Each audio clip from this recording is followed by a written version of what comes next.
Here we are together again for episode 10 of our Rebel Therapy podcast. I am one of your hosts, Katie Mead. And I'm Michelle Hanna. And together we are going to talk about some therapy stuff. We were looking at some of the feedback of our subscribers. Thank you for all of you who have chosen to subscribe and like the videos. We talked about negative self-talk in one of our previous pods, and that one seemed to get a lot of activity. It seems like something people are interested in. So we thought we'd bring the topic back today and do the deeper dive. How does that sound? That sounds great. I think it's something that people come in to therapy a lot with, so it's very relevant. So when I say negative self-talk, what comes to mind for you, Michelle?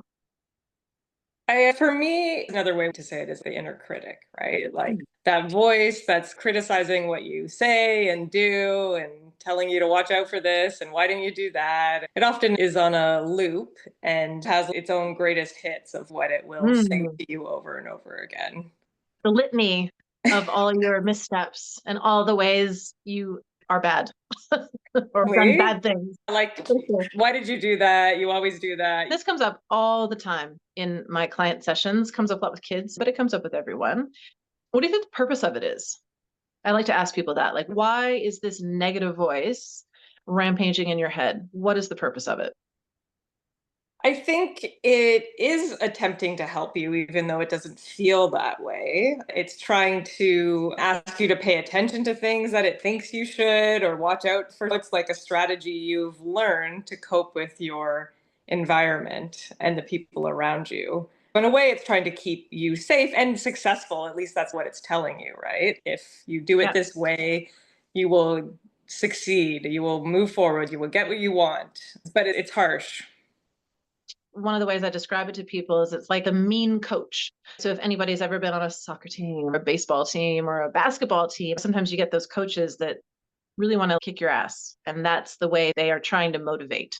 And it's also, if you go to the workplace, it's an old fashioned style of leadership, right? Like, I'm going to rule with an iron fist, or I'm going to criticize you or have you be afraid of my criticism or reactions. And that will then inspire you to do better.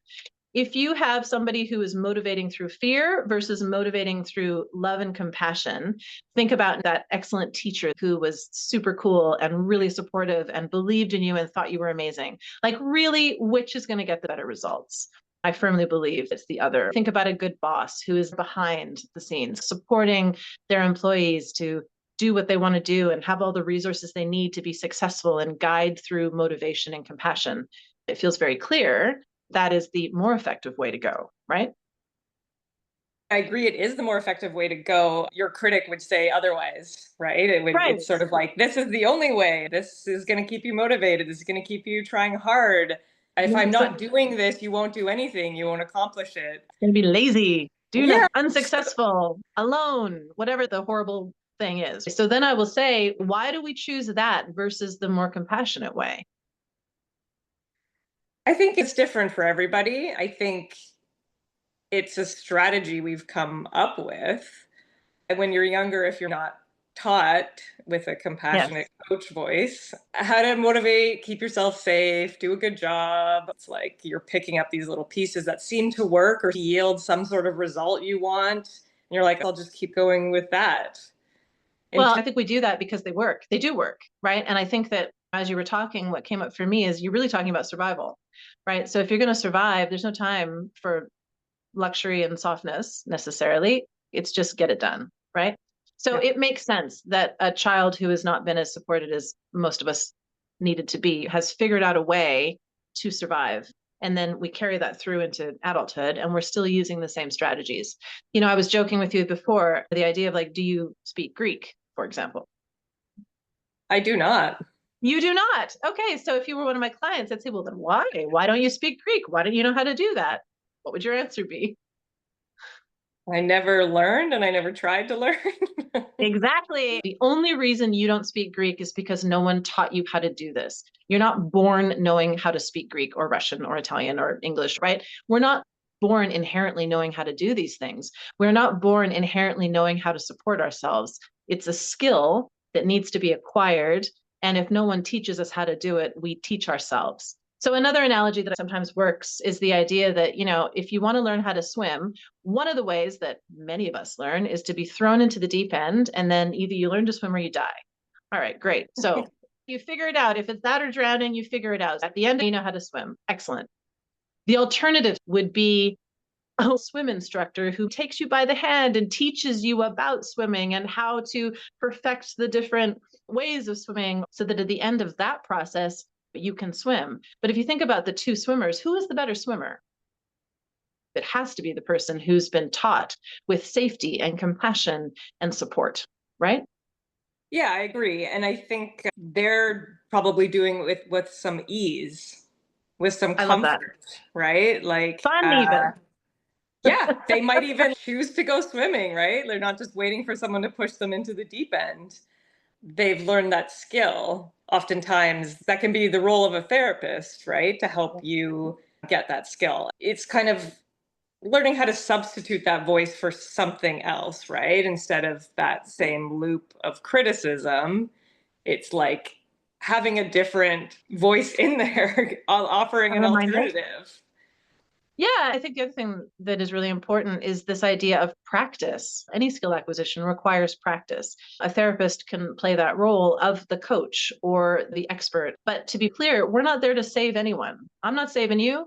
You are saving yourself. But maybe I can help you learn the skills you need to save yourself because actually you've already done that. By the time you walk into my office, you have clearly successfully saved yourself, which is amazing. Can I help you learn alternative ways of being that are more easeful, not so hard, and probably way more efficient? And I would argue that if we're able to access those types of ways of self support, life is easier. And if life is easier, we're usually a bit happier, Yeah, they do. right? They tend to have a correlation.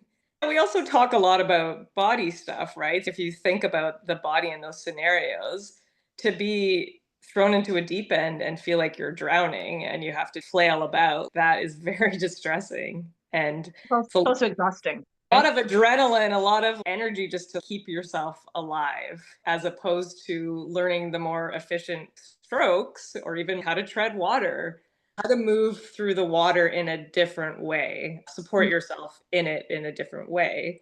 And And possibly without fear, or at least far reduced fear, right? yes, exactly. And integrating what you've learned into yourself, right? So it starts as this outside knowledge that Mhm. someone's trying to impart to me, and then I'm practicing with it. And then there's a certain point where it clicks and it's like you're actually just doing it, like riding a bike, but like swimming. Now feel that confidence to go into the water uh, Mhm. and Which, enjoy it. yeah, which also means that you can repurpose some of these resources for other stuff.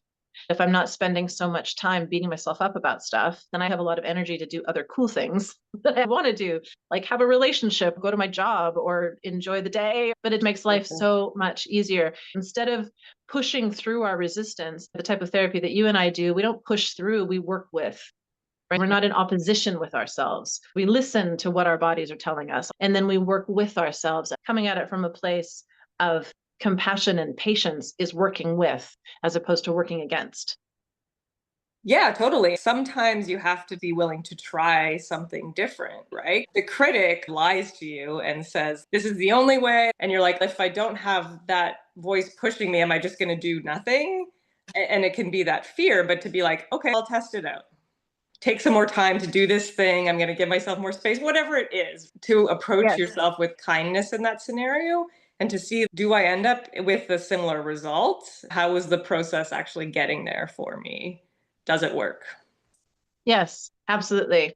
By trying it this different way, life is much more easeful and we get a lot more done. The idea that you could even try things, what you were saying, right? Trying something different requires a huge amount of luxury and safety to be in a position where you're able to make mistakes and the stakes don't feel tied to your survival. I think, again, for kids, and we learn all these things when we're young, for kids who were not as supported as they needed to be, if our experience growing up is not of absolute safety. Quite frankly, it's not for most of us. Maybe we didn't have the luxury or the safety to not have to worry about what else is going on in the world, not have to worry about survival. It's back to Maslow's needs. Once all those initial needs are taken care of, then we can start thinking about things like self actualization.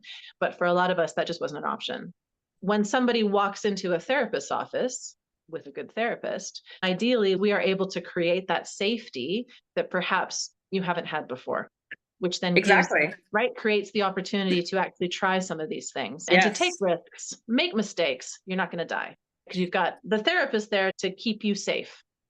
It gives you the potential to try something new and to Mhm. see what happens and to feel like, Yeah, yeah, take a risk. someone's going to catch you. All right. There you go. If you guys are liking our content, please do consider subscribing and like the videos. Thank you. Bye.